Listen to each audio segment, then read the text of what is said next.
The White House is often called the People's House, but right now, part of it is being torn down. The East Wing, built in 1942 during World War II, has long housed the First Lady's office, social staff, and military operations, but now it's being demolished, cleared to make room for something new, something big. At the heart of this transformation, the Trump Ballroom, a massive 90,000 square foot addition to the White House grounds.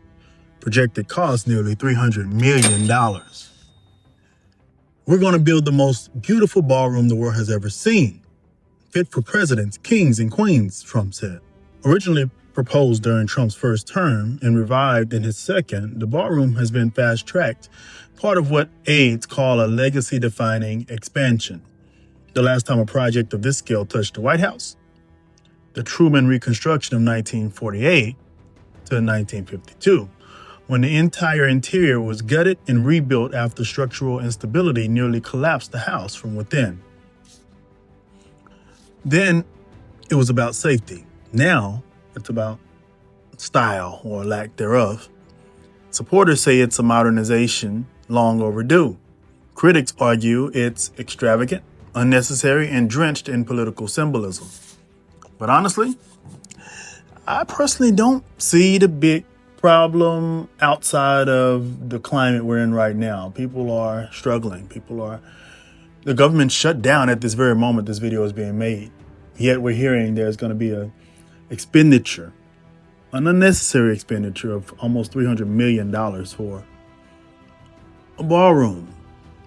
Aside from that, though, say we were not in this current climate, say the government was open, then I don't really see the big problem with it. And bear with me.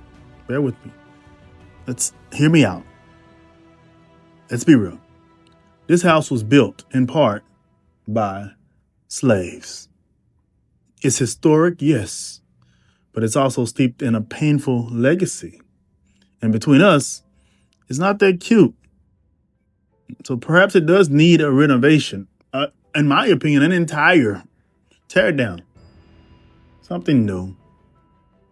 If I were president, I'd paint it black. I'd strip out all the colonial throwbacks and give it a modern, unapologetic, bold look. That's just me, though. Because while parts of black history are being erased across the country, books banned, stories rewritten, I'm not that opposed to parts of other American history being demolished either. So maybe the Trump Ballroom isn't just a vanity project. Well, of course it is for him. But perhaps it's also a sign that American memory is always being remodeled, sometimes with wrecking balls, sometimes with ungodly gold trim he's put in the Oval Office, which is disgusting looking. It's horrible. The man has no style. It looks like Mar-a-Lago, which is super tacky. Anyhow, what we choose to build says a lot about who we are. And what we choose to tear down, maybe even more. What are your thoughts, though, on the White House being remodeled, renovated, to add a big, huge ballroom? Where's the First Lady's office and quarters going to be now? Is she going to be moved over to the West Wing? I'm curious. Initially, Trump said that he would not touch the White House. It would just be an addition added. But we see cranes, we see the whole East Wing being totally destroyed. Anyway, let me know what you think. Hit like, subscribe, and see you at the next one.